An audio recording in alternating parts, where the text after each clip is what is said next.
कौन है जो अच्छी और गहरी नींद नहीं चाहता और अच्छा सो के सुबह फ्रेश उठना नहीं चाहता?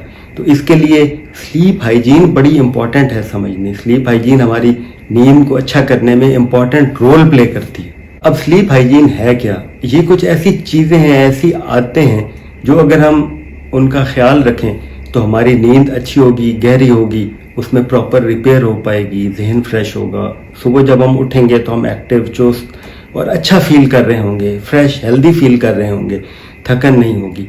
उसमें आता क्या है? उसमें बहुत सारे फैक्टर आते हैं। उन सारों में से जितने जितने हम करते जाएंगे हमारी नींद की क्वालिटी अच्छी होती चली जाएगी। मिसाल के तौर पे अब सोने की जो रूटीन है उसको अगर फिक्स कर सकते हो कि एक ही फिक्स टाइम पे सोएं और फिक्स टाइम पे उठें, ऐसा नहीं कि कभी रात को देर तक जाग रहे हैं, कभी जल्दी सो रहे हैं, कभी, तो अगर उसको फिक्स कर लें एक टाइम कि मैं इतने बजे सोऊंगा या सोऊंगी और इतने बजे उठूंगी, इतने बजे उठूंगा, तो ये बहुत ही अच्छी रूटीन है। क्योंकि आपकी बॉडी को फिर पता होता है कि अब ये टाइम हो गया, अब हमने सोना है, तो वो उससे पहले अपनी कंडीशनिंग शुरू कर लेती है सोने के लिए। मैट्रेस और पिलो का रोल बड़ा इंपॉर्टेंट है। चादर इंपॉर्टेंट है कि वो कैसी हो। रूम के अंदर टेम्परेचर अगर अफोर्ड कर सकते हो तो वो एक रेंज के अंदर रखें। टेम्परेचर का इफेक्ट आता है हमारी बॉडी के ऊपर।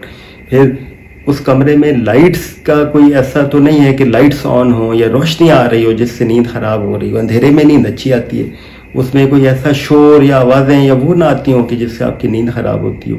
अगर मोबाइल या टीवी देखते हुए सोते हैं तो ये ख्याल रखें आखिरी घंटे में जब हम टीवी देखते देखते सो जाते हैं तो जो भी हम देख रहे होते हैं उसका हमारे जहन पे गहरा असर पड़ता है, वो हमारी नींद के अंदर असर डालता है। तो आखिर में सोने से पहले टीवी स्क्रीन इनको देखने से एहतियात करें। उनकी लाइट हमारे जहन पे और उसमें जो हम बात सुन रहे हैं उसका हमारे जहन पे असर होता है। इसी तरह अगर स्लीप के दौरान आपको डिस्ट्रैक्शन रहती हैं, मोबाइल की बेल ऑन है, मैसेजेस आ रहे हैं, तो वो उस तरह की प्रॉपर स्लीप नहीं हो सकती। तो ये सारी चीज़ें स्लीप का एनवायरनमेंट ठीक करने के अंदर आती हैं कि आप अपने स्लीप का एनवायरनमेंट ठीक कर लें।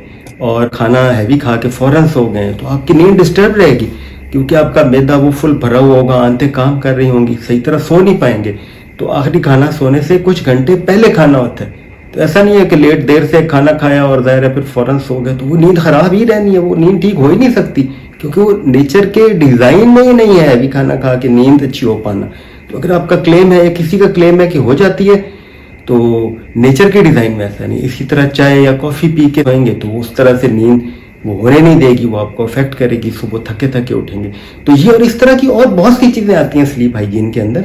इनका अगर हम ख्याल रखें तो हमारी नींद बेहतर हो जाएगी।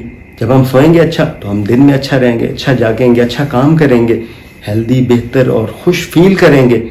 अब ये अगर आपको फील होता है कि ये बात काम की है और किसी के भी काम आ सकती है तो उसको ज़रूर भेजें, उसका भी फ़ायदा करें। इसी तरह एक एक करके नॉलेज और अवेयरनेस बढ़ती है, हमारा माशरा, ये दुनिया बेहतर होती है रहने के लिए, सब इंसानों के लिए ये अच्छी हो जाती है। Thank you for watching.